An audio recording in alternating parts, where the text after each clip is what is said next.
Hello YouTube, Tai Chi Twins here. I'm Jeremy Rorty. And I'm Joshua Rorty. Today we're bringing another episode of our joint locking series where we're focusing on the knee. Now anatomically, the knee and the elbow are very similar, so you're going to notice some similarities in the locks as well.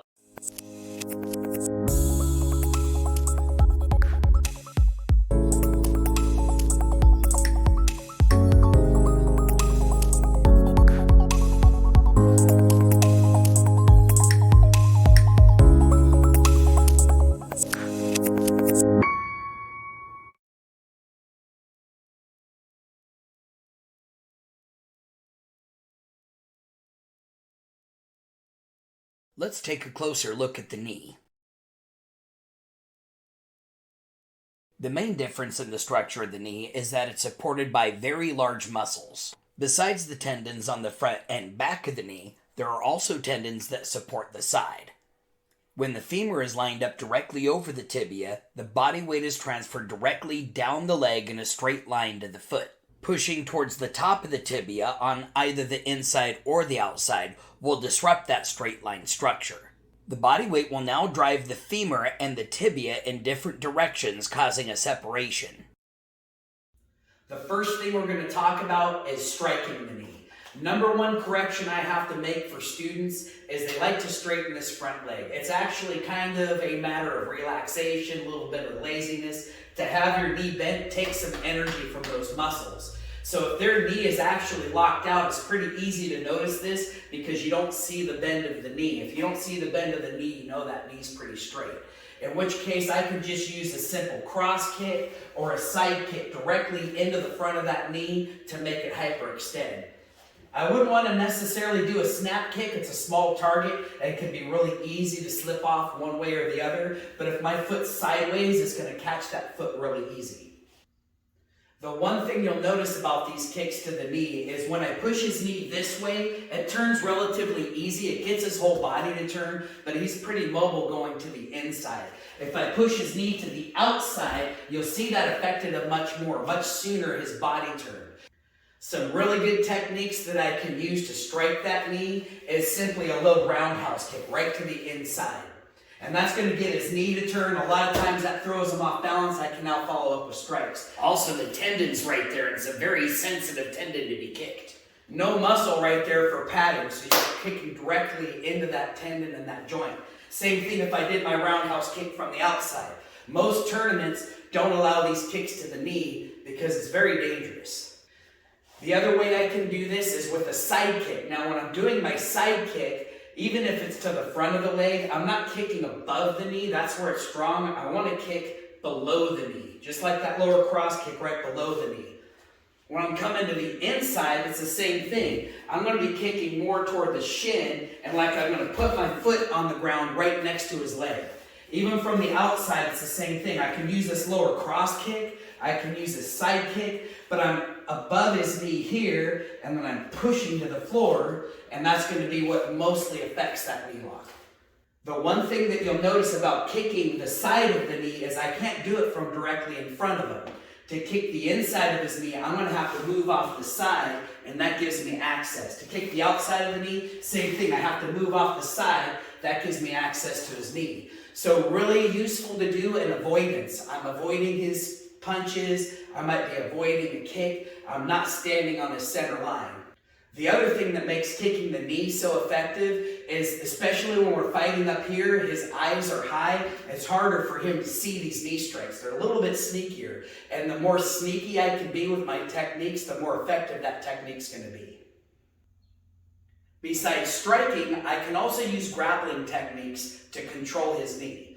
Number one way is with a foot trap. When I'm trapping his foot, I'm getting my foot behind his heel, and you'll see how that puts my knee right at his shin bone, right below the knee. So if I get my foot behind his foot and I start bending my knee forward, you can see how that's getting ready to make him sit down. I can do it from this angle, same thing, but this time it's going to end up pushing his knee sideways. He might slip out. It's kind of precarious to get this front end in. It's possible. Besides grappling with my foot, I can do the same thing grappling with my hand. Now I wouldn't just come down here and pick up his foot. That would be too obvious. He'd probably get out of the way. But if I'm coming in for a double leg takedown and maybe he's avoiding my takedown, all I have to do is slide this hand down to his heel and immobilize it. If he starts to sprawl this foot, all I have to do is get down to his heel and pin it, and I start leaning forward, and there's that knee bar. This arm can either be at his knee, or it could be my shoulder at his knee, and as I lean into it, you can see how there's that takedown coming. I don't have to push very hard to get that to happen. You can see how this brought this foot practically right up into my armpit, which is now getting ready to set up for an ankle lock. We'll talk about those in another video. The next thing we'll talk about is instead of me going out and attacking the knee, I'm going to actually be defending against his strike. In this case, of course, a kick, because that's what's going to give me that foot. We'll talk about the snap kick because that's the most common. So he throws this snap kick at me. He's looking to hit me right in my tummy. Now, I could avoid this by stepping off to the side here, but you see right now I'm entering into danger zone. If I can gouge this to the outside, this actually, if I time this right, gives me this opportunity to catch and scoop that hit. I've caught him right above his heel. My other hand's going to go right at the level of his knee. This is just like an armbar that we do in Hapkido. I would step back with this foot to get a pull on the knee while I press down with this foot to create that takedown. And now he's pretty well in my control. The second most common kick is going to be for a roundhouse kick. Now, in this case, I'm moving with the roundhouse kick. There's a couple different ways that people look at this. I can move into the kick before it generates power. Sometimes that can be a little bit tricky, especially if he's faster than me. But if this roundhouse kick's coming at me, I can move to the side and I can take the power out of it just with my dodge. So as he does that, I'm catching this foot here. I'm getting control over it. From there, it's the same thing. This hand goes to the top of the knee. I step back to create a pull, and I push down to there, and then he's pretty well at my mercy. And remember, re-stomp that foot. This next knee attack comes from a defense against somebody bear hugging me. Originally, I learned this in Combat Sambo. Now, he's got his head in here really close, makes it really ineffective for me to strike. I might be able to fight for a finger or fight for a thumb. This is all part of our bear hug video. Make sure you go check that out. But otherwise, if his hand's in a position where I'm not able to get this, I can simply step and I'm straddling his foot. I can sit down and grab the back of his leg, or I can just grab the hem of his pants. And I'm grabbing this and lifting it while I sit down, and there's that takedown.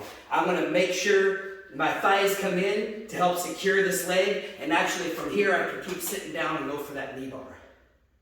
Next, we're going to talk about attacking the knee from a grappling position. In this case, we'll be covering it from a half guard. Now, I might have been in a side mount position. I'm trying to swing my leg over the top, but he's managed to catch my leg, which isn't a great position if I'm trying to get to a full mount. But what I can do to counter this is I can actually turn sideways to him. I'm back into my side mount.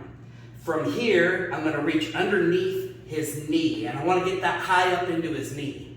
From here, I'm going to step this leg over his head and around this way. While I do that, that's going to bring my hand into my other hand. I'm going to sit back right on top of his knee off to the side. Now from here, he has his foot hooked. That's okay, I'm high up into this knee. So by the time I bring this around, I can squish down, there's a compression lock. If this foot was up a little bit higher, I can actually hook right into there to that knee, and what I'm basically trying to do is cross my own foot, but I'm not going to get there before he starts tapping. To defend against this compression, he might straighten his knee. In that case, I'm just going to push that foot right off. I'm going to slide up toward his heel. From here, I can grab, and I'm going to do a bridge. I'm sitting my hips up, my head down. That's going to create just like an extended arm bar. I can also, with this hand, grab his foot, push it down, and twist it while I'm also bridging. And now I'm getting that joint to twist as well as hyperextend. This north-south position is another common thing that you'll find yourself in, especially if this guy also likes doing leg locks. We might be getting into a little bit of a leg lock battle. From here, what I'm going to be doing is trying to secure this leg. I'm going to be leaning back, grabbing the leg. This foot's going to come over his knee. I want to be up above his knee here. I'm going to be compressing down into this figure four, and then from here, I'm just pushing his knee up against my leg. And then that's going to be bending his knee the opposite direction. Again, from here though, I could be grabbing his foot, turning it sideways, as well as pressing against his knee, and now I'm getting a twist and a hyperextension. A common thing for him to do to defend against this knee bar is to try to bend his knee. And I can let him do that. This is a pretty good position for me. I just want to be on top of his toes, and then I'm going to hook around his heel. This is called a heel hook. So if I can secure his toes, hook around his heel, and then rotate it that way, I'm rotating that knee in its joint to cause a dislocation. Thanks for watching our video. If you enjoyed it, like it, and make sure to share that with a friend. Click the subscribe button and then hit that notification bell so you can catch our next exciting video.